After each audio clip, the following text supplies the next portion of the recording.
ஆச்சி பாதாம் drink mix வழங்கும் மணிச் செய்திகள். இணைந்து வழங்குபவர்கள் அரசன் சோ.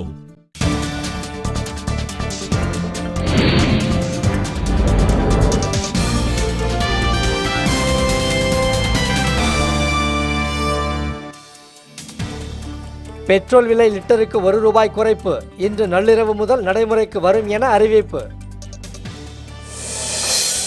பீகார் முதலமைச்சர் நிதிஷ்குமாரின் சான்றிதழ் நரேந்திர மோடிக்கு தேவையில்லை என பாஜக காட்டம்.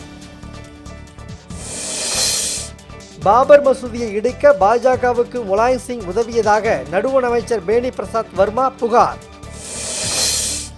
அஞ்சலக உதவியாளர்களுக்கான தேர்வுகள் வரும் 21ஆம் தேதி நடைபெறும் என தமிழ்நாடு அஞ்சல் துறை அறிவிப்பு.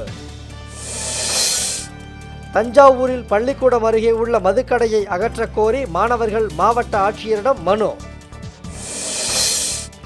சேலத்தில் மகப்பேறுக்கு கையூட்டு கேட்ட அரசு மருத்துவமனை ஊழியர்களை கண்டித்து மகளிர் அமைப்பினர் ஆர்ப்பாட்டம். நிலுவை ஊதியத்தை வழங்க கோரி கடலூரில் பகுதி நேர ஆசிரியர்கள் முதன்மை கல்வி அலுவலகத்தை முற்றுகையிட்டு போராட்டம். பள்ளி கல்லூரிகளில் மூலிகை பற்றிய படிப்பு தேவை, தஞ்சாவூரில் நடைபெற்ற தேசிய மருத்துவர்கள் மாநாட்டில் வலியுறுத்தல். விழுப்புரத்தில் சாலை பராமரிப்பு பணிகளை தனியாரிடம் ஒப்படைக்க எதிர்ப்பு தெரிவித்து நெடுஞ்சாலைத்துறை ஊழியர்கள் ஆர்ப்பாட்டம்.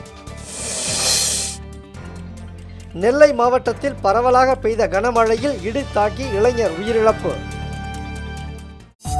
ஆச்சி பாதாம் ட்ரிங்க் மிக்ஸ் வழங்கிய மணிச் செய்திகள். இணைந்து வழங்கியவர்கள் அரசன் சோ.